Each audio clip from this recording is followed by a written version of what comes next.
Thank you, Marta, for welcoming in Lebanon. We are so happy to be here. And more grateful to Renato to say thank you for accepting the invitation to the talk. Thank you. Thank you for being here.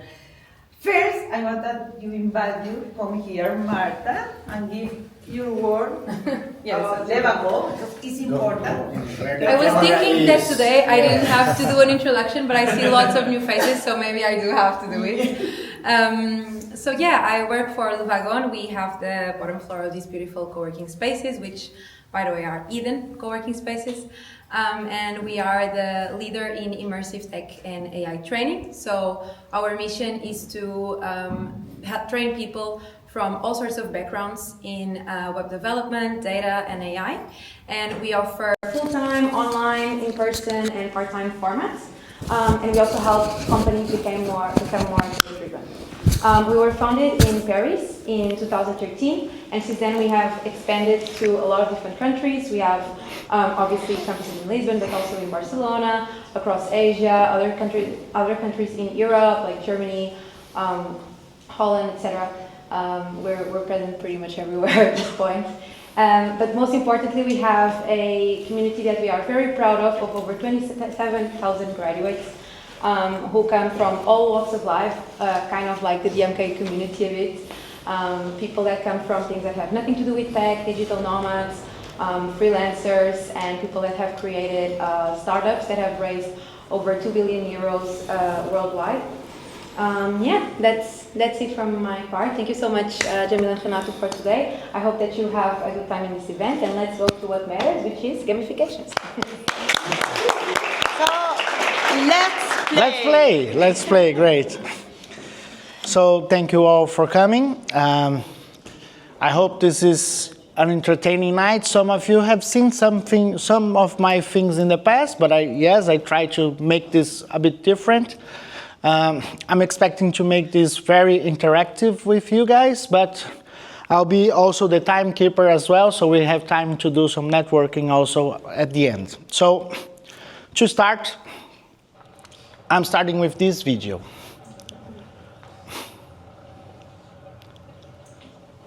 A very quick video. Hi. Please come in, Alessia. I'm starting with a very quick video. Of course, this is from video games, and we will talk about video games. This is a gamification speak as well. But this is the hardest question I'm going to ask today of you. Does anyone look at this image, and does this refer to something in your head, something that's familiar to you, this specific image, besides who played the game?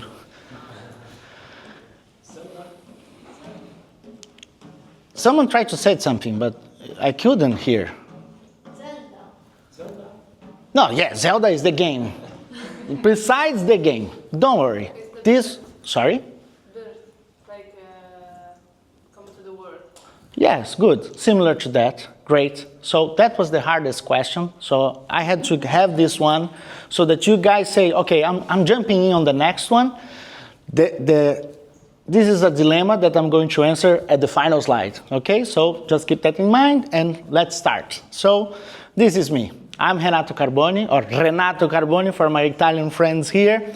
I'm a loyalty strategist, and some of you are here to try to finally see if you know what the hell a loyalty strategy is, and probably you will know this through this talk. I love cooking, especially barbecue, dogs, and I'm looking for people that want to play basketball. Tim, I have 2 already, great. 3, so let's book that. 4, this is my lucky day. So all the rest from now is just pleasure, right? Because I already got what I needed. So this is Stella, my wife, the CEO of my life, and this is Luca, our son. And he is the 2 times lottery winner. Marta knows this joke, but basically it's just because he's here and he looks like the mother, right? Thanks God. So today we are going to talk how gamification can help you in engagement, retention, or acquisition. And for us to do that, I decided to start with this video to give you guys some, let's level up us in what gamification can be. So I'm playing this video. It's a 2-minute video, but I believe everything that we will see here is relevant. Hi, I'm Kevin Richardson. I'm the winner of Volkswagen's Fun Theory Award. My idea was the speed camera lottery. Could we get people to pay the speed limit for fun?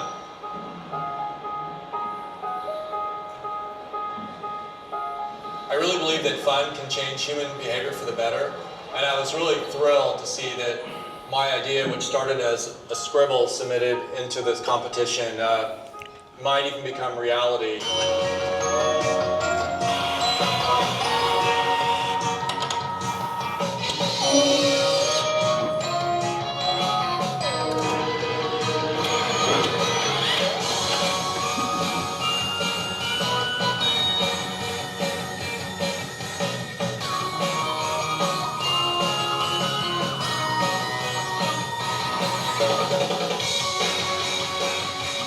The speed camera lottery would do two things. One, it would photograph speeders, give them a citation, and that money goes in a pot. But if you're obeying the law, your picture will also get snapped. You'll be entered into a lottery and win some of that money from those speeders.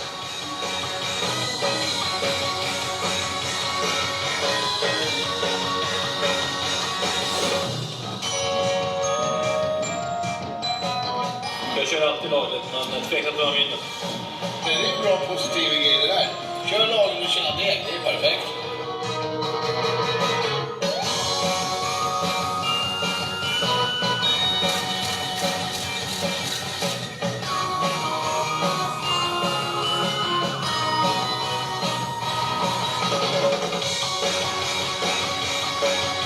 That's enough.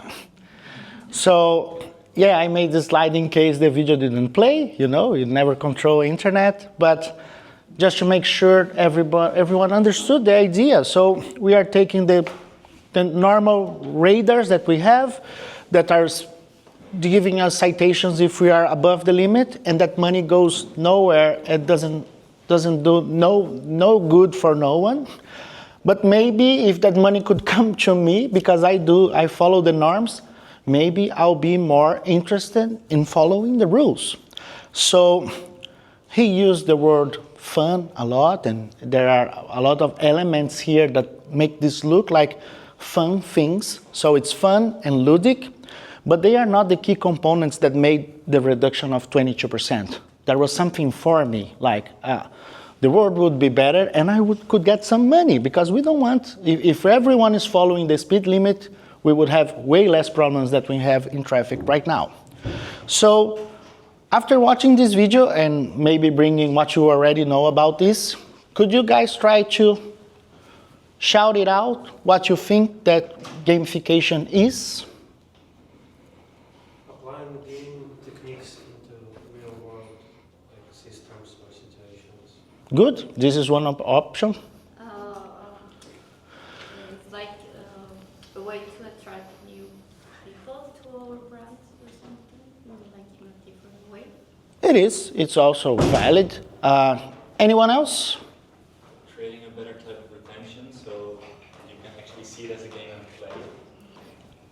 Good. Yes. And when you say game and play, when you say a new type of engagement and adding game elements, all those three things, and for all of you that are in the WhatsApp group, there was the question that Jamili asked. So, is fun the main component? So we had two different types of answer, but it's winning the number one here. I agree 100%. Let's have more fun. And yes, we could do that for having more fun. If the radars were like that, maybe we were having more fun in regular things in our lives. But the other answer, and all answers could be valid, but here, fun can be a component, but it's not necessarily the central element. And that's what I'm going to discuss with you guys now. And before I explain my view on gamification for you all, I need to first say that the element of fun, or the importance of fun in gamification or games, is something that is embedded into our lives since we were very young. So everyone watched this movie. And maybe you don't remember the citation, but it's there from 80 years ago, 60 years ago. In every job that must be done, there is an element of fun. You find the fun and snap, the job is a game. So that's what we were looking for our whole lives, right? When we were young. Yeah, jobs are not boring and repetitive, but they actually is. So maybe gamification could help us change that. Before we go on, the people that are here that don't consider themselves gamers, I'll not say to stand up because it will, but you could raise your hand. So if you are here and you are not a gamer, interesting. Wow, their hands are, there are too many hands now. Great, guys. So this is the first group exercise that we're going to do here.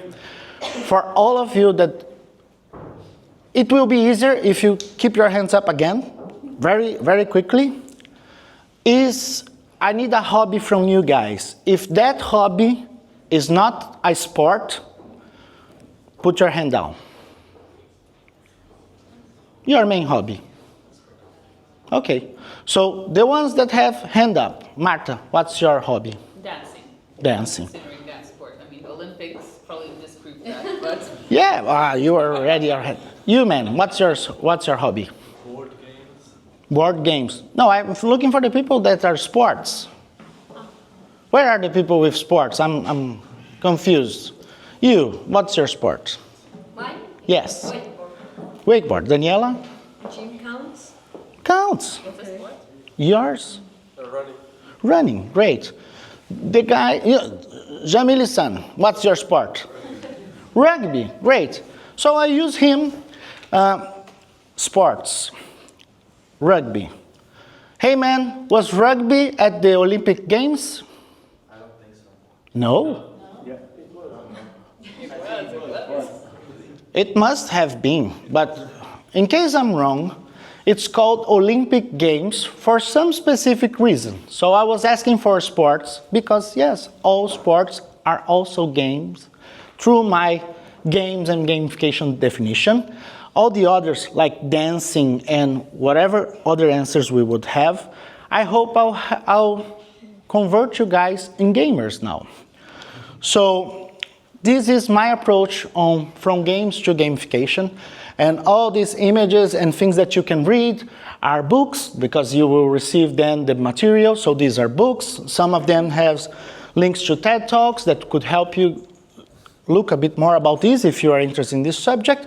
So let's start with games. What is a game? Because when we were saying, fun, are all games fun? No.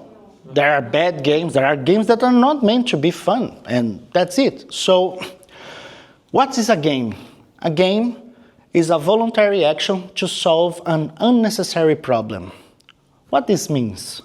This means that every activity that we do because we like doing that, because we want to do that, we want to dance, we want to do wakeboard, we want to do rugby, all those activities are voluntary actions to solve an unnecessary problem. If I say here, hey Thiago, let's sprint to see who gets into the wall first, it's a voluntary action to solve an unnecessary problem, but we want to do that, to see who gets that first or whatever. So everything that we do, that we are not doing because we are obligated to do, could be considered a game. Like what we are doing right now. This talk is a game. And I'll explain more why. In the second column here, we have elements about games. So we are now forming a path from games to gamification. All games are consisted by known rules and hidden mechanisms. What this means is, I said that this talk is a game. And you all know the rules of this game. I'm talking. So if you guys start talking, not in the moments I ask you guys to talk, the talks won't work. We won't be able to keep the momentum here. And there are many other things happening here, like the hidden mechanisms. I'm cold as fuck. I don't know you guys. I thought when I was starting to do this, I would be hot, but I'm not. Also, this is another rule. Sorry, I was putting it. Don't worry. This is another rule that we all know. that we need it. And we need it because of the third block here, that is, if we are playing a game, we are all entering a magic circle. So if inside this magic circle that we are not everyone following by the rules, right, Kiki? If everyone is not following by the rules, there is no game. It's impossible for us to play this. So yes, in soccer or football, we are playing it and we can't touch the ball with the hand. If someone starts doing that, stop the game or remove the guy from the game, because we can't play that game together because someone is not following by the rules. And the final one, the most important one, I brought a guy here, bald guy here, to talk about a bit more about this as well, is all games have the ability to teach us things we are good at or can be good at, because games are mainly consistent on activities that we do practice and repeat, like dancing. Every time I'm going to dance, I'm learning new moves, or I'm doing things differently, and I'm learning through that journey. That's why we love games, or we like games so much, or the sports, or the activities that we do. Every time that we practice that, we are becoming better, okay? And at the end, so my final definition of gamification, and I would say it's mine. Other people also use that definition, but it's not the most common one. ChatGPT doesn't use that, but maybe I'll create so many content that they will start giving us a new answer. Gamification is a design focused on human motivation, not functionality. So when we saw the video for Volkswagen, and we are going to see a lot of new references, we are doing gamification because we want to incentivize people to do this more. So a good example here. Celia was going to sit there. I was going to do this joke with her, but her main activity is surfing, right? Yes. And surfing is an Olympic game as well. But is surfing something that we could say it's a game or gamification? Don't worry. So, surfing is a game, is a voluntary action to solve an unnecessary problem. And to get better through practice. And you get better through practice and things like that. We have rules. There are rules, but where is the gamification in surfing? It's in the championships. So when you are surfing to accumulate points, and you are surfing in different beaches and getting and ranking up so that you can go to the Olympics, that are the gamification elements we are adding to the activity of surfing, so that we do this more, and we want to do this more, and want to do who gets the higher waves and things like that. So gamification is when we start adding additional elements. And when I said surfing, we are giving points for the guys getting the waves, but they are not coins like in Mario. They don't need to be fun and ludic, but we are using those game elements or those elements in order for us to keep motivated doing that. And there are so many apps that help us do the activities that we do that are unnecessary and make us do them more. So this is what I am recommending you to consider, that is gamification, is adding those additional layers to the activity to make the users do it more. Okay, so moving on. Now a brief part about myself. Okay, so for you to understand what I do and why I talk about gamification so passionately, you need to understand about my world, the world I came from. And yes, I'm Brazilian, but that's not the word I'm talking about. I'm talking about this world that we all live in the apps that are creeping on our phones, or cards cluttering our wallets. So, Cartão Continente, Cartão Pingo Doce, and many dumb variations like clubs, family. You all are part of one of them. But in reality, this is me when maybe I started this journey 7 months ago, and I start going and visiting the stores and seeing what are the points they are offering in those relationship programs. I'm a loyalty strategist, and I help brands design relationship programs that are normally those points that aren't used for anything. And we can discuss there more later, but I'm visiting Pingo Doce, FENAC, IKEA, and many others. And I found this research that was done in April 2024 that tell us that the Portuguese are one of the worst in the loyalty programs. They don't trust that. They don't like it. So half of the Portuguese and us, because people that were interviewed in Portugal, and it was 2,600 people, replied that they are part of no loyalty program. But hey, when I moved here, I knew that there were 3 things that I need to do. Get a chip for my phone, get the Cartão Continente, that was very important, and I forgot the third one, but Cartão Continente was definitely the second, and what I did. And you all have some form of that. So I help companies design those relationship strategies using gamification and incentives. And I forgot what's the next slide. Let's discover together. And it stopped working just because I don't know. Go. Okay, so this is what I'm saying. I help brands design relationship strategies, and I believe that most brands don't know what are their relationship strategies, because most brands master the game of acquisition. They are only focusing on bringing you for the first time. They know their media activities, they know their reputation, they know the campaigns and promotions they do. But once you decide to become our customer, and we say that all users are at the center of the strategy, the message that we are giving them is fragmented, because it's coming from multiple areas that are taking decisions and saying how our brand thinks about the world and try to bring you closer.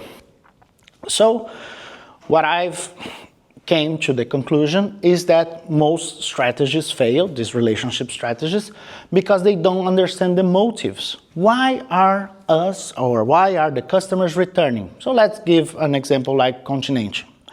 When we go to Continente, we go because we need to attend to a basic need. We need to buy food for our house. That's the main reason. But is Continente the most convenient one where you live?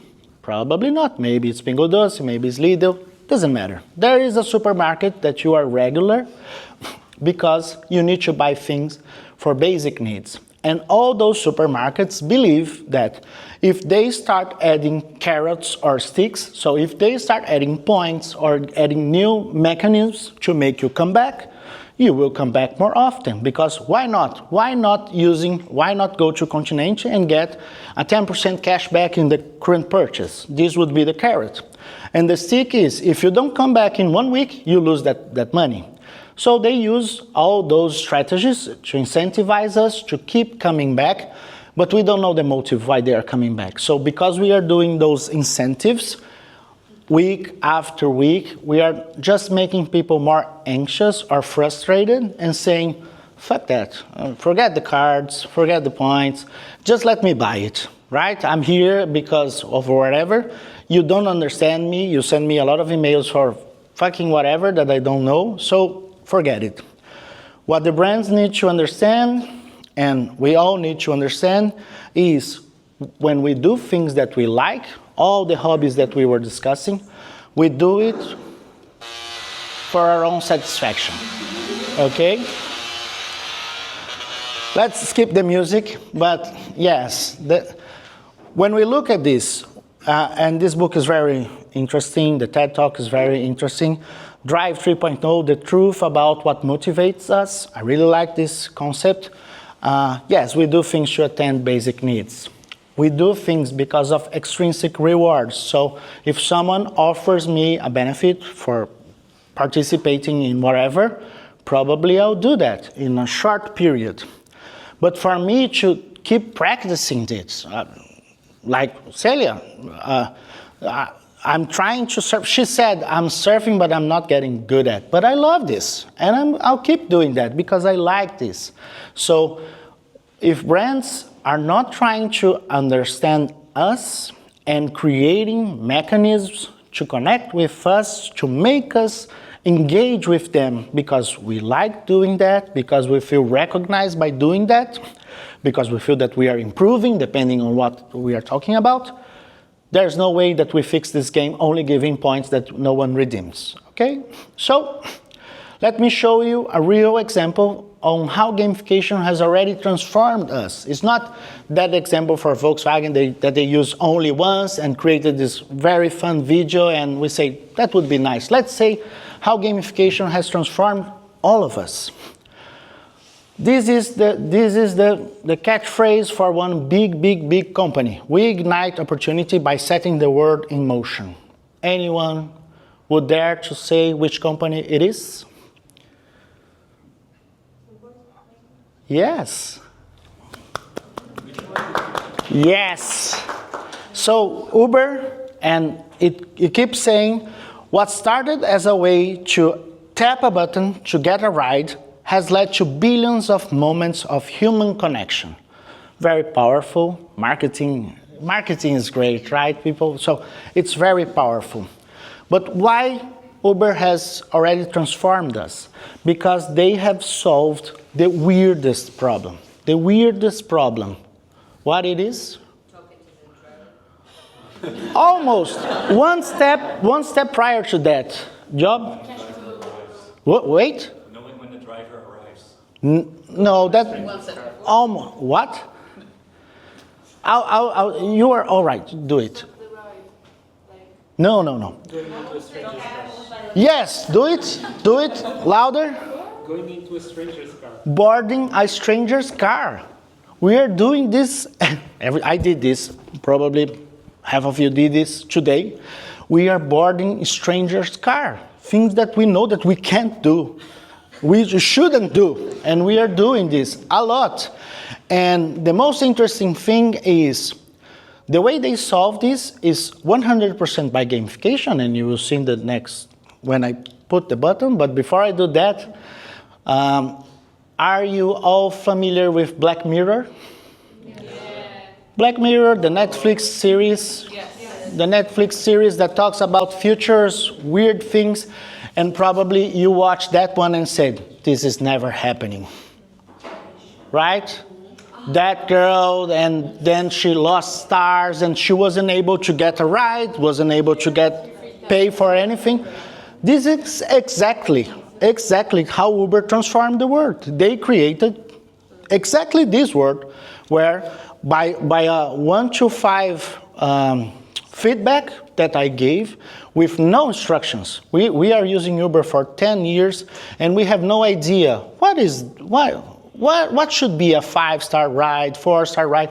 We have our own freedom to choose how we decide it's 5-star or 4-star, but they give us with the stars, with the badges.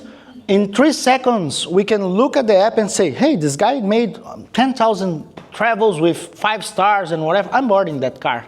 So they used gamification to make us do the most weird decision in our lives, boarding a stranger's car. And that's what most apps that we use and like, they have gamification in their core drive decisions. So Uber was one, everyone knows about Duolingo. There's a lot of apps here great.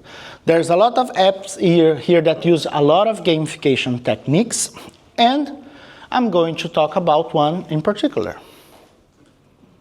This one.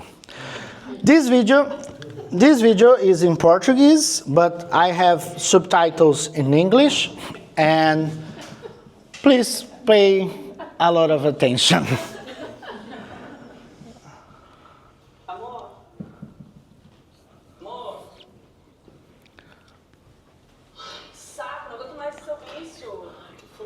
Pô, tô jogando aqui tranquilão, vai relaxar, você vem falando. Ai, não tem como é que você consegue relaxar jogando isso o dia inteiro, sério? Chora pra mim, se você jogar, se você entender. Ah, é? Então me mostra, o que você tá fazendo aí? É tipo um joguinho de carta, tá vendo? Aí tem várias figuras e você tem que clicar na figura que você acha mais a ver com o seu perfil e aí você passa de fase, entendeu? Gabriel, você tá no Tinder? Ah, você conhece? Não, quer dizer, eu sei o que é, não usei. Então presta atenção, aí você vai clicando, aí você dá match, você ganha ponto. Você pode usar um super like, que daí amplia sua chance de match, mas é um por dia que você tem só. Gabriel, você tá entendendo o que tá acontecendo? Você tá mexendo no Tinder na minha cara. Caralho, Bárbara, eu não posso mexer no Facebook, não posso mexer no Instagram, caralho, não pode nem jogar joguinho mais, caralho, não tô entendendo isso. Então tá, o que você tá fazendo aí? Estou tentando dar match pra passar de fase, entendeu? É isso, aí você viu o bonequinho aqui, tá vendo? Ah, é um cara. É um cara que se eu ficar sem mulher, eu ganho menos match, né? A possibilidade de ganhar match com um homem é muito maior. Eu botei os caras aqui, eu tô porrando agora. Aham, e aí? E aí que você deu match, passou de fase, pronto, ganhou. Aí a próxima fase é o chat, e você tem que receber muito nude pra ganhar o jogo. Você tinha essa ideia? Da Deep Web, você não cortou meu Candy Crush? Não proibiu de jogar? Eu tive que ir na Deep Web pra achar um joguinho novo. Deep Web, você tá usando isso agora? Pra relaxar, Bárbara, é joguinho, eu baixei esse agora. Quanto mais nude eu repassar, mais ponto eu ganho. Ah, e aonde você vê essa pontuação? No joguinho do app do Bradesco que eu baixei. É viciante essa porra. Eu comecei com 200 pontos, já tô com 67 mil pontos na conta. 67 mil vendendo pornografia na Deep Web? Você tá maluco, Gabriel? Olha, esse aqui enchendo, eu já vou perder aqui. Ah, e como é que perde nessa merda? Let me stop. Ah, yes, because the final joke is not needed here, but the final joke is not needed here. So let's go back to the presentation as adults. So did everyone was able to understand the video? Hey? Yes. Good. Okay, so in case the internet was not working, and I'm going to use this video to give you guys a framework that you could use to apply gamification to your needs. Let's recap what the guy was saying using me, right? So for you to start in Tinder, you need to create your profile. So you create someone that really looks like you and describes you very well. This is me. Great. Now let's focus to the things that he said. He said that he decided to play with guys because he was getting more matches if he was playing with guys, and he was swiping right and left so that he would decide who he wants to play with. He also has superpowers, and sometimes he can, I don't know how it works, but force a like, something like that. And when he gets that, he levels up, he goes to the nude phase, and he gets money in the bank. So a very quick and easy game to play. And this is the Octalysis framework. There's this TED Talk explains about the guy that created this technique. I use this a lot. Thiago uses this a lot, and he's going to talk about what he does in a minute. So it's an Octalysis framework. Octalysis from 8 core drives. They are epic meaning, accomplishment, empowered of creativity and feedback, ownership, social influence, scarcity, unpredictability, and avoidance. All these 8 core drives, there are different ways for you to interpret this, and if you watch the video, you will learn more. You can also watch my videos that talk about this, and you learn a lot, so I have my YouTube channel as well. But they are examples that could help us understand and connect with the audience to say, why would they do that? So let's get the Tinder example in the Octalysis framework. The first thing is, everyone's good. The first thing is ownership. I created my own avatar. I have control on saying who I want to look like there.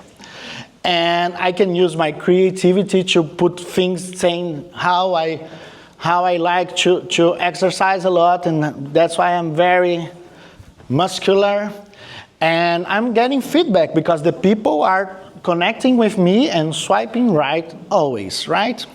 So then there's the second stage where there is an unknown number of people that he's going to show me. So I don't know who they are going to show me. I have only one chance to decide. And there's this, I don't know who is showing, and I have limited time to decide what to do with that. The other is, now I can use my powers of swiping right and left to try to move to the next stage, or to say who are the people that I want to connect with. And I can also use my super like. I have limited amount of times I can do this per day, but it's something that I have, and this will grant me more powers to solve the problem. Once I do that, I level up. Once I level up, I share a lot of nudes, so it's something that's not available to everyone, and I can be very creative by doing that, and I'm getting points in the bank. And the only thing I need to avoid is getting arrested while doing that. So this is exactly the reverse engineer they did in that video to show how gamification is part of our lives. Tinder is not a game, right? But the way they created those triggers, the way they created those functionalities was to enhance our motivation. Like today we are talking a lot about doom scrolling and whatever. Maybe there's doom swiping because I saw a lot of people saying, just swipe everyone and see what comes out, right? So what I'm trying to teach you guys or share with you guys that for you to start implementing gamification, it's not about copying something that works. Tinder doing that, swiping this and that works. So I'm adding that mechanism to my thing. When we look at Tinder, and we were looking at Uber's statement, and in Tinder's statement is amazing. We are on a mission to power and inspire real connections by making meeting easy and fun for every new generation of singles. Hey, it looks like there's spark on the eyes when I'm selling what I'm doing. And this is because the guys have a really strong sense of why. Why are we doing this? And because we know why are we doing this, and by the use of gamification, here, another amazing TED Talk for us to see, because we are using gamification, it's transformed the world as well. I don't know how it is now, but I never was a user. Hey, I never was a user, I never was, but we all know what this is and how it works, right? So for them to get there, it's totally about understanding our audience, right, Olesia? You're not looking at the screen and you're here. So when we are trying to understand our audience, we are always trying to find some form of archetypes, either disc, either whatever. So I got inspired by what Olesia was saying in the previous talk, and the inspiration was just to use the same colors that she had, just to make this reference here. But this is the Bartle archetypes. This is a very old study, but I feel it's very powerful and makes a lot of sense. So they say that when you are dealing with an online community, online environment, the name of the thing is Hearts, Clubs, Diamond, Spades, Players Who Suit Moods, the Bartle archetypes. Moods is multiplayer, online, it's very old the way when this was created. So it's not caught up with our current language, but it doesn't matter. It means that when we are in a community, online or not, people that are in the community have different needs. So 1% of the people that are there are the killers, are the ones that want to do all the action and they want to be involved in everything. So these are the guys that if we are doing a leaderboard, these are the guys that are looking to be number one. And we all know what happens in a leaderboard. If we have 50 people here and we have a leaderboard, maybe five people will be looking for being number one and the rest will say, that's not for me, right? I'm not here to be number one. I don't think I can be number one, so I'm not engaging with that. We have the achievers. The achievers are the ones that are trying to collect everything they can collect. So if we are doing Continente and we are getting stamps and we want those 20 stamps, that was one of the dumbest things for me that they've done, is transforming that in something digital, right? Who is going to check in the app the stamps I have? When it was physical and we have that thing like gluing the stamps, this is something way more powerful. Like I only lack 3. Right now, no one looks at it. If they don't send a push message, probably you're not redeeming those classes or whatever.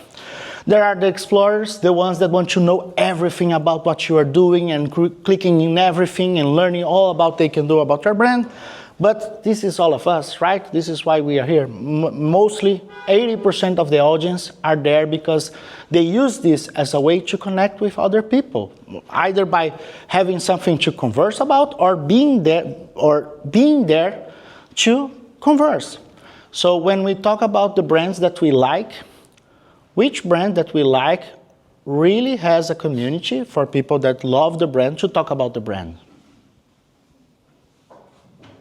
I don't know either. So there's a huge gap here that needs to change. But right now we are only focused on transactions and points that get you nowhere. But we could use studies that already exist to say, hey, what people are looking for. As I mentioned in the beginning, maybe there's people going to Pingo Doce or Continente to connect with other people. In Brazil, that was very common. There was on Friday, hey, job, do it. Football clubs. Perfect. Perfect. That's a great example. That's a great example.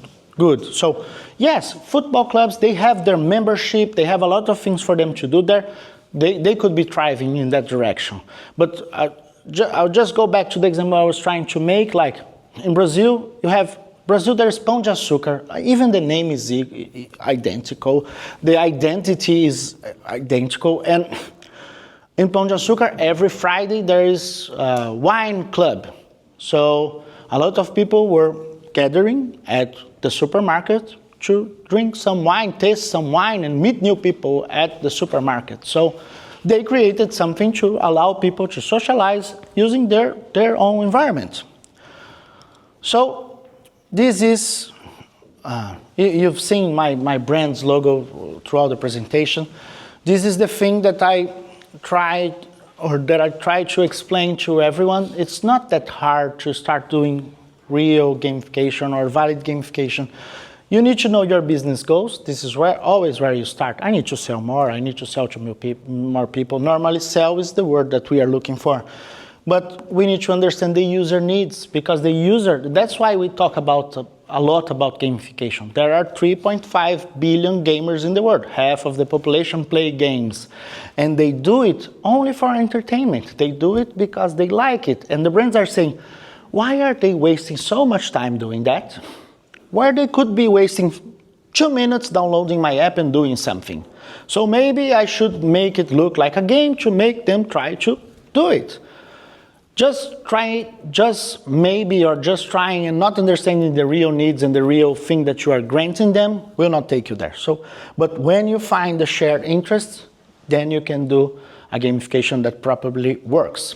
And it's not that hard, and just a simplification on how I do with the brands I work with. It's not that hard to create your brand strategy. You need to really understand your why and why your eye shines saying, hey, I'm doing this app that's going to transform the world, and we are now boarding in strangers' cars. We are understanding the shared interest, what I want and what the audience wants, and creating an app or creating a platform around that. And we are trying to use, this is one of the frameworks you could use, there are others. We are trying to use a method so that I connect users with functionality and create those things to make them use it. Okay, so I added just this extra, and then I have only benchmarks to share with you, and that's basically the end. I added this extra because most people that talk to me about gamification or games, they are always concerned about addiction, right? There's a lot of people that talk about this because of addiction. And yes, games have a secret formula to make us hooked. I'm using the word hooked here, but maybe it tries to say the same thing. But we all know those people that are definitely not gamers that play Candy Crush like crazy and say, stop, no, let me do that. And there's a secret formula behind that. So if what you need is user retention, games know that formula. So this is the example of the top 10 games that were played in the last month. I got this 3 months ago, but they were played in the last month. And yes, we have played only in the top 10 games 2 billion hours. Only in those 10 games. There are way more games out there, and we are playing way more hours than this. And the secret technique that all games know how to do it a lot, and we suck at it, at relationship strategies, at messaging and marketing, is understanding the user flow. So there's a TED Talk. This TED Talk is terrible. The book is very good. But basically the guy says about we need to understand the balance between challenge and skill. That's exactly what Candy Crush is, right? You have 3 types of fruits, and you gather them, next level. Now you have 4 types of fruits, next level. Now you have an ice. Wow! And you are, through practice and repetition, discovering something that you are good at. And yes, we could start philosophing how we could transport the abilities on Candy Crush to real life. It's really possible. Because it's also possible, this is a very good question, like, what are people really getting good at on games? Like Counter-Strike. If you don't know what it is, it's 5-on-5, terrorists against police, shooting each other in the head. If it's not in the head, you don't know what you're doing. So we are getting good at shooting people in the head. That's not true, right? It's instant decision, it's planning your next step. There's so many things that we are practicing when we are doing that. The shooting in the head is just the ludic element. It's just maybe the fun element for some, for others are repulsive, but this is just the context. This is not what we are getting good at, okay? So, benchmarks. The first one, who here has car? Please raise your hand. 1, 2, 3, very few. 5 people here have car. So for you who have car, what do you think is the most used app that we have? Waze? Waze or Google. I use both. Okay, so let me share this story. I really think that Waze is the success it is due to gamification, but I want to share this story, how Waze used gamification amazingly, in my point of view, but no one knows this story. So, in the past, maybe 7 years ago, more, 10 years ago, in Brazil, internet was very expensive. I didn't have internet to use my phone through the journey from work to home. And then they launched this. It was there's a new Star Wars movie, I don't remember how, and you could change the voice of the narrator for C-3PO. And when you did that, you were not only changing the voice, you were changing the whole experience. So the idea was, you put C-3PO, you put your journey to home, and then he say, I'm not using the voice, thankfully, but I'm cold, so maybe I can do the arms. And then he say, oh, R2-D2 got lost again, and we need to find him. And throughout the journey from work to home, he was giving me nonsense things like, when traffic was harder, he would say, oh my God, there's an asteroid field and we need to go slower. But stay in this route because we are almost there. And when we got home, yes, we found him and wherever. So the path from going from work to home became a journey, a fun journey. And because I wanted to see if there were other lines, crazy lines, if I moved the direction, I wanted to see that because it was very interesting. And if you want to test this out now, they just did that with Venom. But don't use it, it sucks, it's terrible. They lost the essence. It's very bad. You could put this, there's no journey. It's just a guy and the dummy saying dummy things. So there are some fun lines, but it's not the same journey, okay? But yes, for us who have cars, we think it's Waze because it has the same radars Volkswagen warned us. Waze is the best app to show me radars that are not the fixed one, the moving radars. Because Waze works solely on the community adding things. There's traffic, there's accident, there's new radars and things like that. So if we have cars, we think we need Waze. But Google Maps solves way more problems, right? The use is the same, how to get there. And Google Maps doesn't do only giving me signs. I could book the restaurant, I could do so many more things with Google Maps. And so it's not just because there are more people that don't have car than people that have car. It's because gamification will never surpass solving a user's need. Because it's fun, because it's engaging. If it's not solving all my problems, I don't need that, okay? Another one, for who was here for Rick's talk about CEO, he was talking heavily, he couldn't be here and he's sorry. He was talking heavily about one client of his, the bird feeder, Bird Buddy. And when I saw that, I said, oh my God, my dream just changed because I want to have a house, because I need dogs, and I need the barbecue, right? As I told in the beginning. But the third thing that was added in my dream is the Bird Buddy. Because it's just a bird feeder with a camera and an app. And what the app does is he messages you when a bird goes to your bird feeder and say, hey, you have a new visitor. And then the video is very interesting and funny, but it's too long and don't show just this image what we need. Hey, you have a new visitor, and you tap on the app and the AI says, it's an European robin and you don't have one yet. Add to your collection. So you click that and it takes the photo and it's now in your collection, and now the birds became Pokemons in your phone. And hey, I need this. So if you have a home, let's look for it. And now I'm going to give the floor to my friend Thiago to talk about his business around gamification and games that I think you guys will feel very interesting. And I'll be back in 5 to 7 minutes. Okay, I will run. It's down.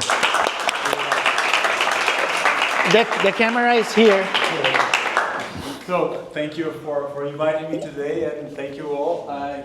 Basically, Renato was talking about gamification, and what we do, what I do, basically is gamification, but for a different perspective or for a different reason. So I've been working in big industries for 15 years at work, but I was passionate about games since I was 8. I exchanged my pacifier by a video game, and nowadays when I get angry, what pacifies me is the video game.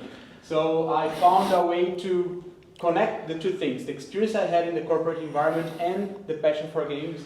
And I started Kubo Experience in Brazil in 2017. And basically what we do is we use gamification, we use a lot of those elements like Bardo tests and Octalysis to create games and gamification for different uses, like training, like team buildings, like selection processes, events. And what we do basically is we understand the needs of the contractor, so the person who is hiring me. I understand what behaviors, what exactly contents he needs the person to understand, and then I create a game or a gamification strategy to make sure that people who will be in the game or in the gamification will learn about that or will change behavior. That's the idea. So you can see here some of the events we've made lately. This was Colgate here in Portugal. This one, it was a sales convention in Brazil, and that one was a 3-day workshop and games with an annual convention for a company from pharmaceutical in Dubai. So, how we do that? Oh, sorry, the last. Down. Yes, down.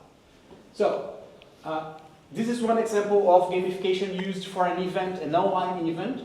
So we built a platform, gamification platform that was used by around 2,500 people in 3 days. The idea was to engage the leads of that specific company. It's a tech company in Brazil called Take Blink. And they wanted people, technical people, to go into that website and that platform to learn about their features, about their services. So what we do was we create kind of you see there was some quests, so people would go and talk to NPCs, they would get quests, they would have to solve those quests in some time, and while they were doing that, they could go to several different areas of the company, and they could play little games, like we talked about Angry Birds. There was an Angry Bird a light game, it's not here, but each of these games, there was a story. And the story was about a feature that the company could help the technical guys to solve. And then they would play the game, they would get points, they would be in the leaderboard, and while they were doing that, they were learning about the features of the company. So it was kind of a lot of time they played. The average time per player was more than 3 hours, and over 6,000 views on the videos that they had there. It was much more than the year before that they didn't use gamification. And over 16,000 downloads of rich material, like PDFs and things like that. So it was a nice way to show the features. And in this game, for instance, they would find some important information about who was the user. And then there, it was like a cafe who was trying to find out who the best user was on that region. And then you would find the small elements, and that's done by an AI for them. So they wanted to say, okay, that's what our AI do. They analyze the people who are there and understand their needs. So that was the idea of that specific game. And there was even a multiplayer game where you would battle in a dance contest. So it was really nice, and several of those motivation drivers that Renato said was here. So there was scarcity, there was epic meaning, there was creativity with the avatar, for instance. There was the challenge, the flow that he says. It's all here. That's one case. The other one was a virtual escape game that we did for marketing a stand in an event, a training event in Brazil. And basically, people would go to the place, the stand, to learn about the services, and they would go there to learn, but they would also play the game, which was a virtual escape room. Do you know Keep Talking and Nobody Explodes? And does anyone know that game? Yeah? No? Okay.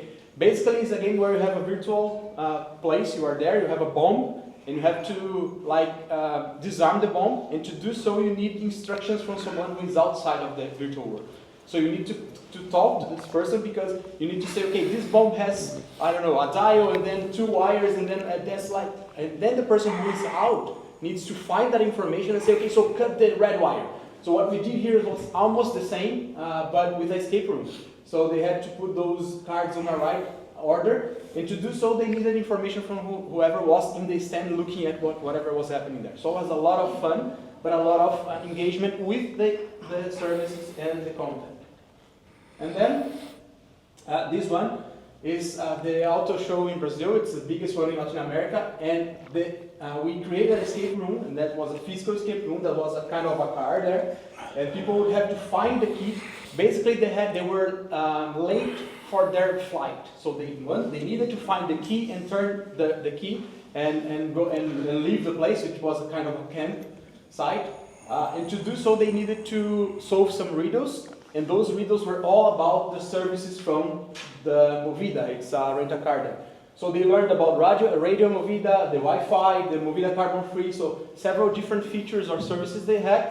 The players learned through the game, which is much more fun, much more engaging, and memorable. Because when you do something that you have an action, and then you have an emotion that connects, that's why we remember.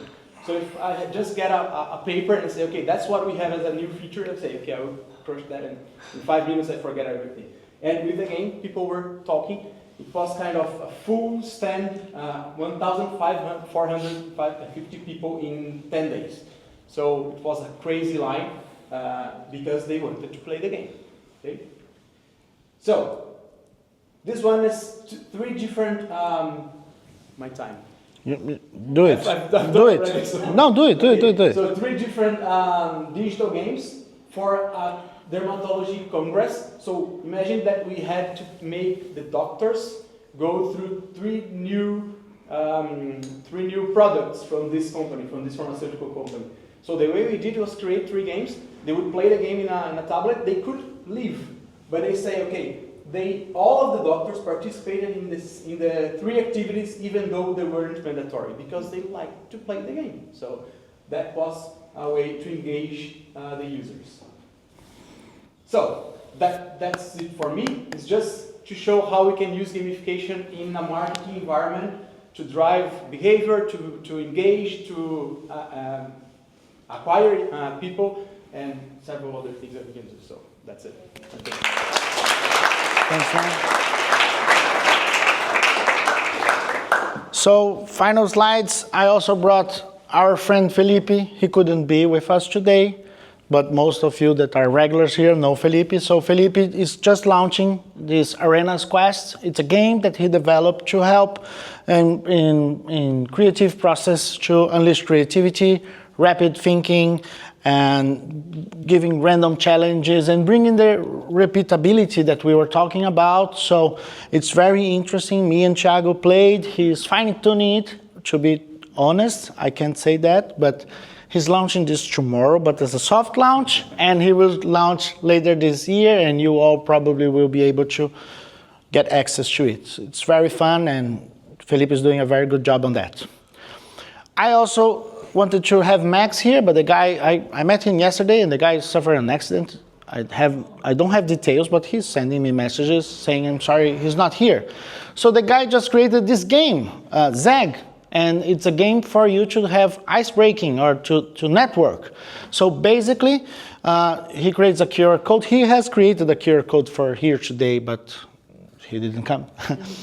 Basically, and the app's not 100%, but he wants to test it out with us so he can get feedback. Basically, you get the QR code from the place you are in. If you already have an account, great, your answers are there. And if not, you go with Google and you answer some questions. So it's basically one truth, two lies, and you answer that for things that you are proud of or scared of, like I'm scared of spiders. We did that together, right, Daniela? Or funny, or whatever. So it's the topic, the main topic. You write that, and then you look for people in the room, in the app. So in the app, let's say I'm in a coffee. Christina is always in a coffee. She's always saying, I'm in a coffee. And I'm here doing my work. And there's more people here doing that work. Can I look in the app to see if there's someone here that could want to take an open chair that I have? The app is a way for you to talk with the people. Are you trying to say stop right now? Okay, because you're coming so slow. So the app is a way to say, I thought she was going to tell me something very dramatically, right? The app is there for you to meet new people where you are and give this conversation starter. So you start conversing about something and you try to answer because you have time to answer, so the conversation needs to speed up, and now you had some fun and now you can keep conversing about new things. So very interesting. Here's his LinkedIn. When you will receive the material, you can find him, and I hope it works because I tested it and thought it was very interesting. So final step. I talked about this night about gamification. We talk about games. And that's the main question, right? Aren't it what you were saying, just games? Because I said in the beginning that everything is kind of a game. And us marketeers, we also have a lot of concepts that you probably have heard, like advert games, simulations, or serious games. So I added the slides, and then I'm going to start showing you 2 benchmarks of mine, and we are done. Advert game is a game created where you put the brand inside of a game, and the game was just made for entertainment. So yes, there's Pepsi in whatever we are doing here, and it's like a Flappy Bird or whatever it is, a run game where the product is there. But the only reason why we have this game is for some entertainment. Simulations, this is from our friend Edu. So you all know about like these Formula 1 simulators. There's this bike simulator that the guy has is amazing. If you guys don't know what this is, but basically you put the thing in your bike, and then now you are racing marathons from your house with people from all over the world, and amazing. But when you say these simulations are getting us into crazy places, just remember that for the past 30 or more years, all the flights that we take, people learn in simulators, right? In flight simulators. So simulations are things that try to replicate the world so that you could try that thing and you could get better at something. And serious games is a bit more complex when we try to mix with gamification, because using the basic concept is when a game is designed with a purpose that's beyond entertainment. So it could be applied to a lot of things. So this could be a serious game, gamified and whatever. So things start piling up. So I'm going to show you guys now 2 benchmarks of mine, and we are wrapping up. This is just things here from Portugal. So I don't know if you guys have the McDonald's app. Very recently, they had this game there where you scan your face, very, very nice guy here. And basically, he will scan your mood and give you 30% discount on whatever sandwich, a random sandwich. I don't know if they are doing this yet, because it's the same shit as Pingo Doce. Who has Pingo Doce app? What? 3 people only? You guys don't have Pingo Doce app? You're crazy. And you are right, because it doesn't work for nothing. And Pingo Doce is doing this dumb thing for 2 years now, but at least I'm here for 2 years, and they are doing this. The only thing they do is change the pattern. So probably if you open the app now, it will be Halloween, and then it will be Christmas, and every time you go to Pingo Doce, you could shake the app and get some random discount. It's the same thing as scanning your face. It's a random discount for something that you don't want to buy, okay? So I'm going to show you my case. So this is Burger King Brazil. We have 18 million users there that have the app, because maybe some apps are more interesting than others. And it's the same fucking game. Just shake the app. And why does this app have 50% of all purchases are read by the app? And users that use the app spend 5 times more. So why this shake and win worked there and it's not working here? The premise that we had for Burger King was very simple. When we work on physical places, when it's 11:30, we need to decide where to eat, right?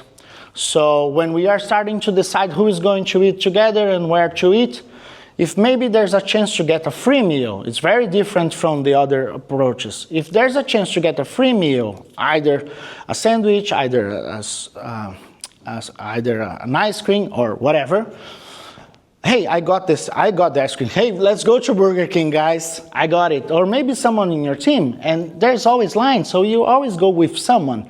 So if I gave one for free for someone that's at work and is going to come with friends, makes sense?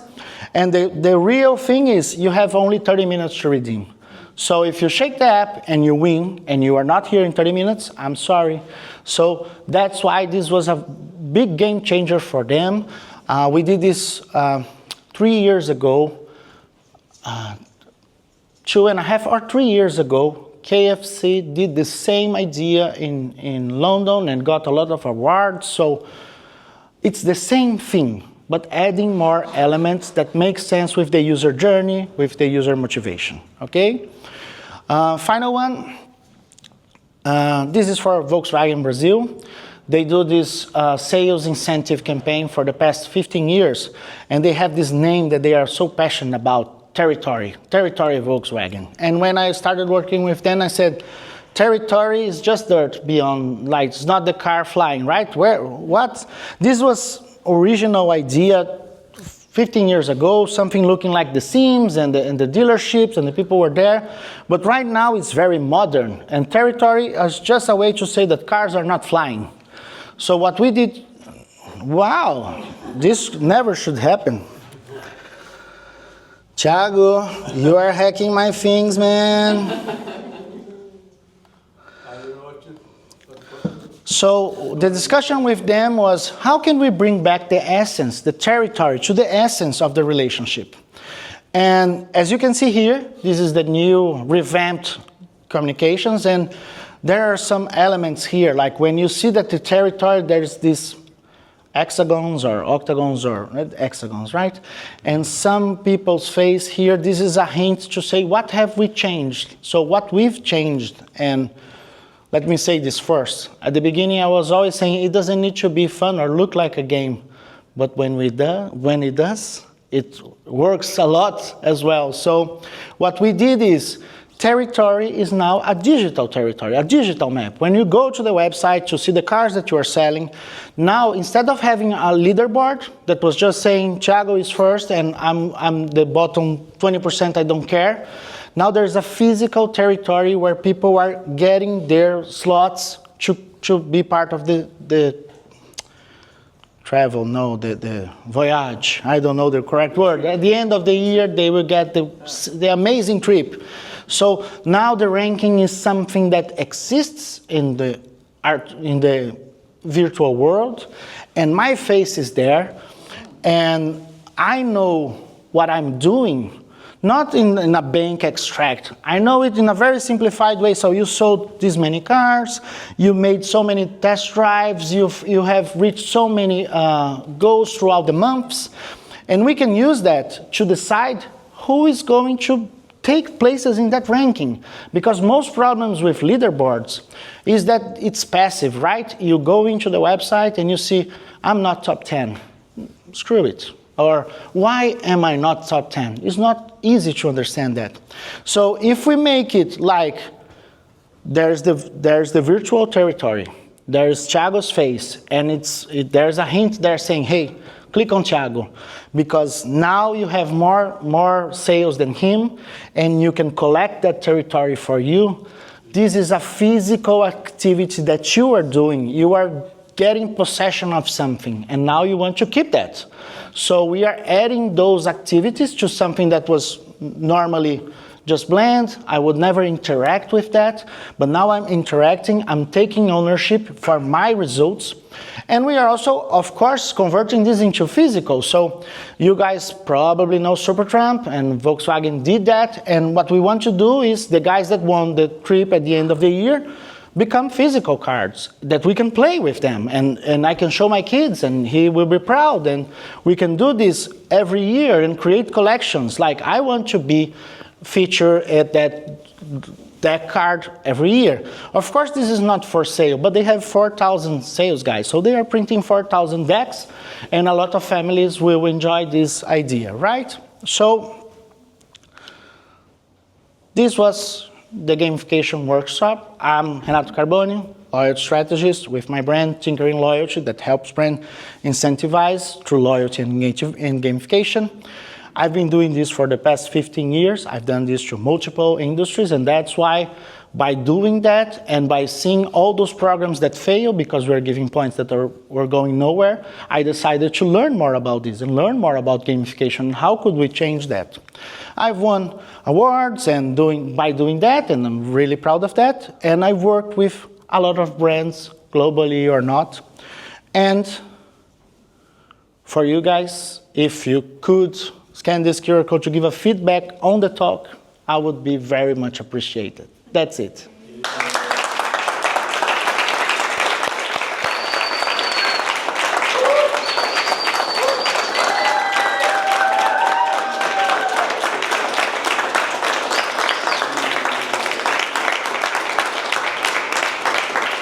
Questions? You, man. Yeah, so You're next. Sorry, my friend. Right. Go. So which gamification framework for designing you're mostly using? Octalysis framework, the 8 core drives that we're talking. The TED Talk, the video of him, he gives so many great examples for each core drive. The most important thing about that framework is that there's not only a unique answer, and the method also shows you how to evolve through time, how you do the MVP, how you grow in the user journey. So the Octalysis framework is a great technique for you to start pitching your ideas on how to get what Tinder is doing and seeing why that could connect with your audience, okay? And there is a book. And there's a book, big book. It's a great name. What's the start? Yes, actionable gamification. Beyond points, badges, and leaderboards. That's the most problem that we have. There's someone right. Yes, you can go. I mean, I've heard of many use cases for gamification, but what I'm most interested in is how to make money or crypto. So, do you have any suggestions for the best gamification to earn, like crypto to earn kind of games? Crypto to earn? Like play to earn. Okay, play to earn. So the most important thing I have to share with you is it's not the Octalysis framework, it's the user motivation, right? Why will they play your game? In most crypto platforms, play-to-earn platforms. They are trying to take us when we go to the bathroom. They are trying to take us in small activities. Something for us, unfortunately, that's how we are. We think that we need to have our brain active at all time. I can't wait for 5 seconds. Like if I'm in line for 5 seconds, I'm getting my phone and I'm doing something. So yes, you could focus on those small moments, on users' motivations. That's the main question. Why will they play whatever? And it doesn't matter what they are going to play. It could be Flappy Bird. Most crypto platforms just copy basic games like what's the one that you wanted to, the one with the Angry Birds. They copy the most played games at the moment and give you 5 seconds satisfaction. Like I'm doing this, more 5 seconds satisfaction, get 1 more coin. And to be honest, that's why all the crypto platforms that are giving you crypto are showing you ads for games, right? All of them are a bunch of ads for games so that you can play those games, that the puzzle, the guy in the snow, the whatever. I can't do that anymore, but they're always basic games just with a different cover like Pingo Doce, just to keep people saying it's new or fresh, but it's not. Okay? Sorry, that's not an incredible answer because it's the user, right? Thank you. Anyone else? I have a question. Oh. She is closer. It's you. It's okay, she started. Sorry, go ahead. I have a question for you. Come. I saw, like you explained your project for the requirement process. Okay, yeah. And I have a question about that. So I understood that companies, all they spend money on is because they can have money back, basically. Okay. How can this ensure some money back to a company? Of course, it's a way to earn good quality employers, but about money, how does this work? Talking about the recruitment process. Basically, when HR looks for something like that, okay, it depends on the culture or where you are, but in Brazil, what they use that for, basically it's a lot of different people, a lot of different companies, and people are choosing where to work. So if you start your recruitment process with a gamification, they say, okay, that's fun, so I will try, I will go there.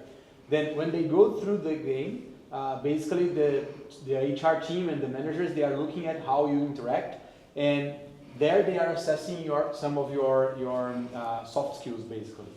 And when you do that and you hire based on soft skills and not only on technical skills, usually that's when you connect the culture. So you reduce turnover,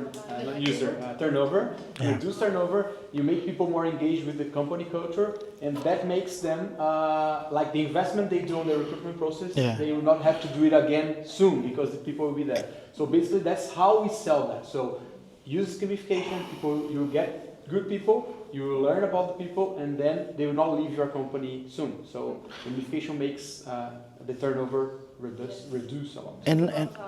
And not only that, right, man? Hiring the wrong person is the most expensive thing companies have, and we all work at companies, and we know that there's a lot of people there that were not the correct person, but we already decided, we changed their lives, they leave their other job to be here.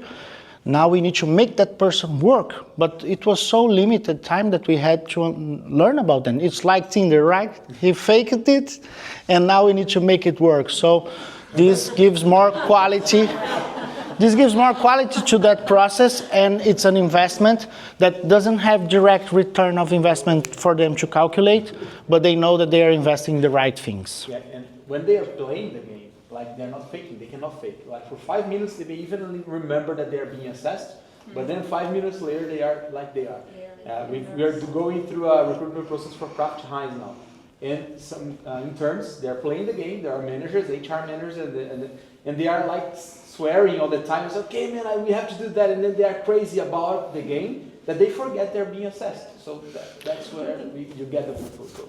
So let me take this because we are on time to wrap, but there's Gabriela, Job, and Celia. So Gabriela, go sweet and short. Your question.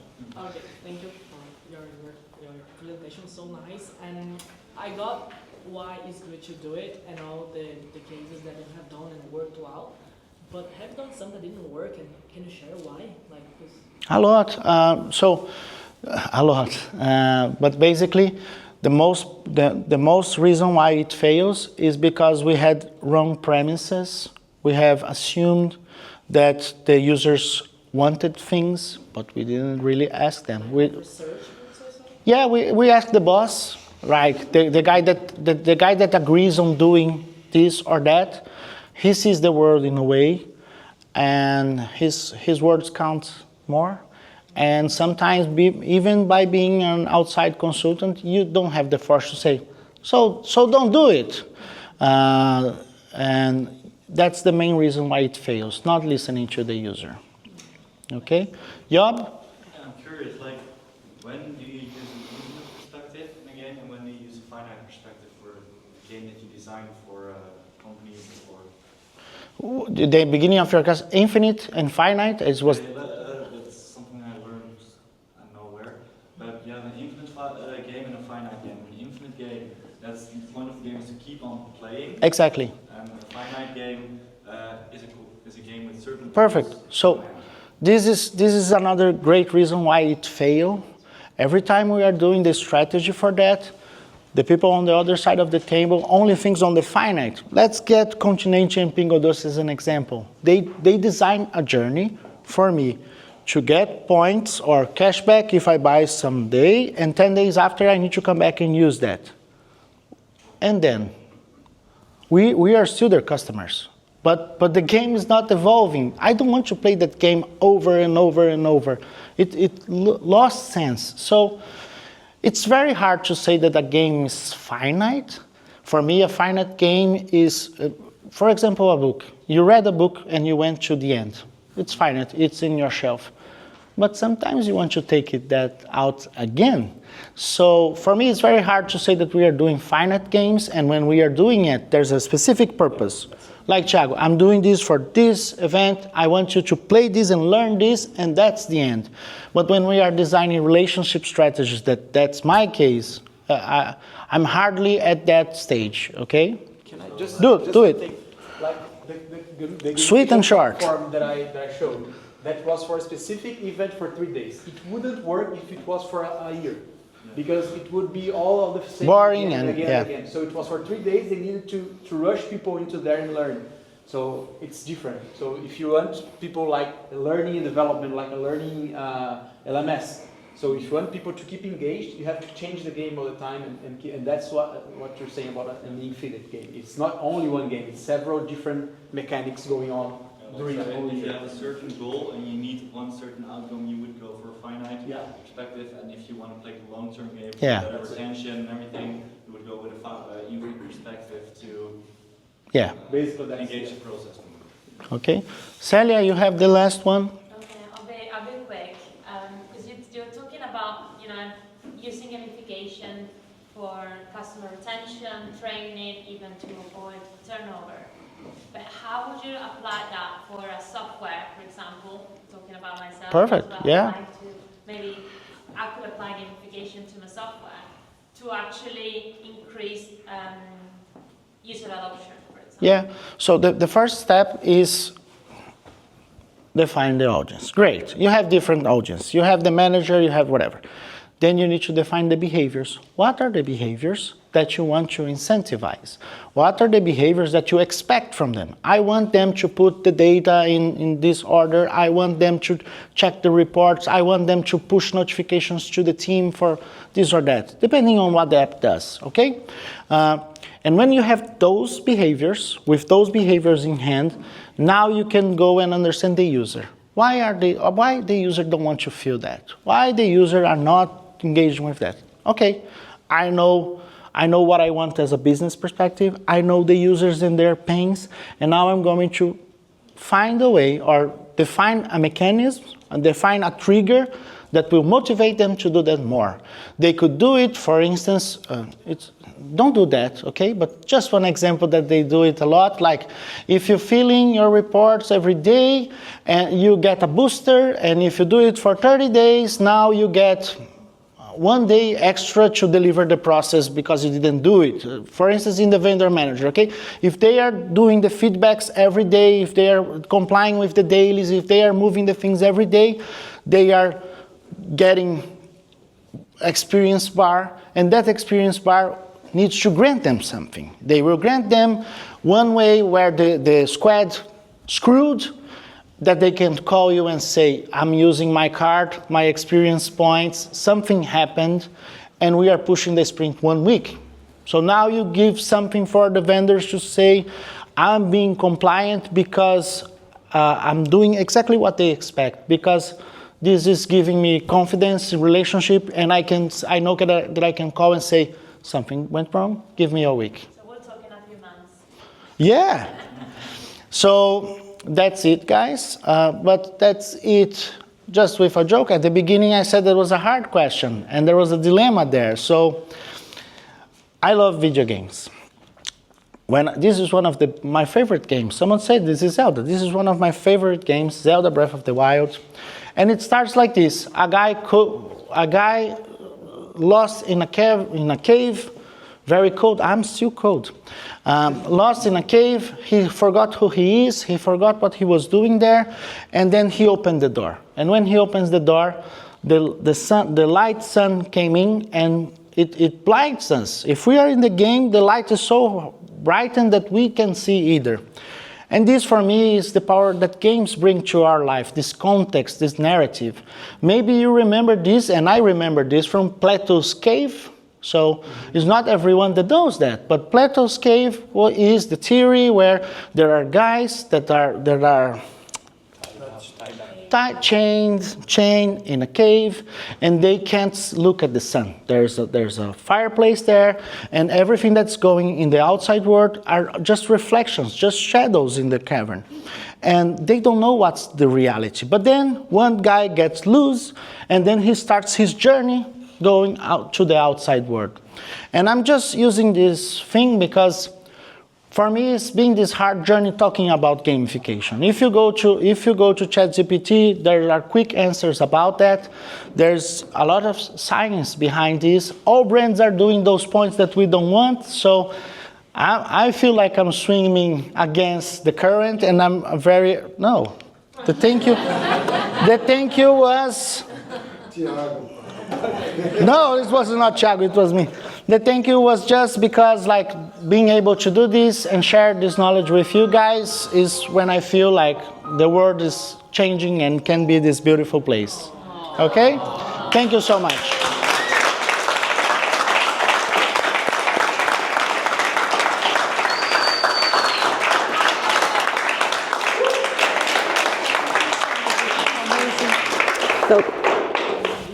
Thank you.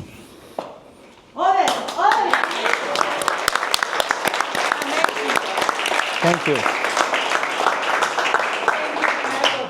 One more.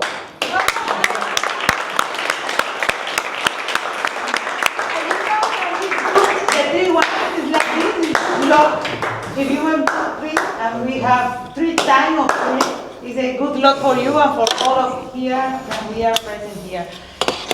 Thank you, Renato. It was an amazing talk, and I am learning about the game of the supermarket with the coin and all this. I have a little knowledge about gamification, but today I have more clear how is gamification and how the supermarket game with us. Thank you. So I am so happy that you made this talk. You can contact Renato. I will post the picture, and also there's my cube there with my QR code as well. If you want to scan in the cube of Renato here. Yeah, no, it's in the table. Don't worry. Oh, okay. Yeah, don't worry. It's just saying that my cube is there. Yes. So I will share the code too in the WhatsApp group, and also I will tag you, and all contact is in Renato. Please contact. He's amazing in all all about human, how professional, Thank you. how friend, how colleague, how partner. He's a good guy, and you can go with him if you have some Doubts, questions. question. You can come to Renato, and he have a lot of experience. Not just here, Portugal is around, and he work with a lot of company. And I'm so honored that you be here in the community, give the talk for us. And also was funny how we meet, because usually I review, when I come to the every networking or every event, I review who is coming, and I try to remember the name, to receive with the name, and also I say, I meet you, I know you. So I meet Renato, when he come for the networking, was the first one, I say, Renato, and he was like, he was scared with me, because I am so electric and a lot of energy, and he was scared with me. But it was funny, and sent to Renato, I meet Thiago, and I meet Gabriela. So it's, the community is for me, it's for all of you that you are here. And you have the opportunity to give a talk, to have a family, because I know that most of you is out of your country.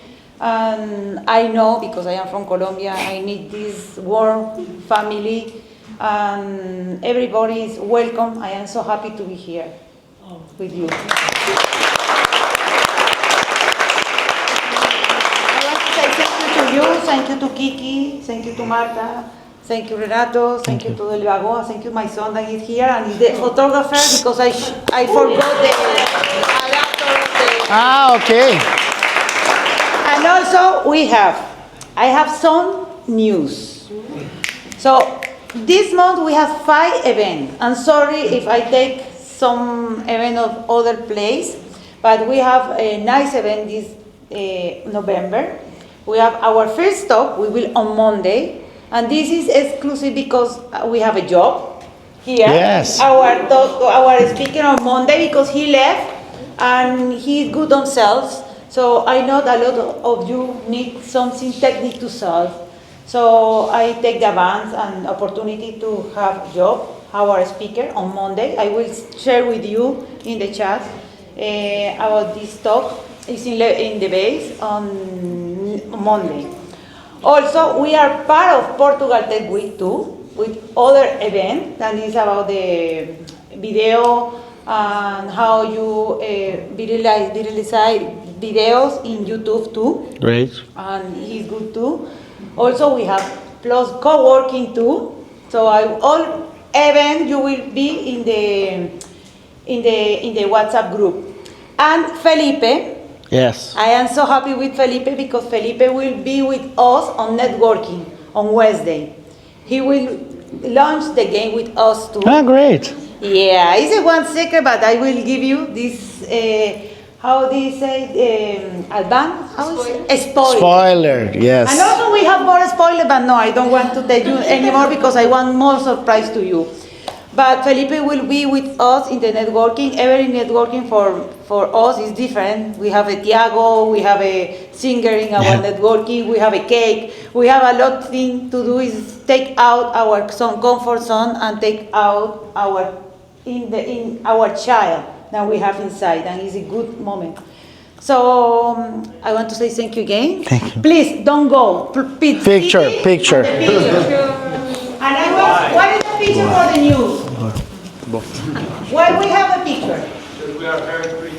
You are so handsome and beautiful woman too, but for memory, DMK Tribe. DMK Tribe. Yes, muchas. Thank you.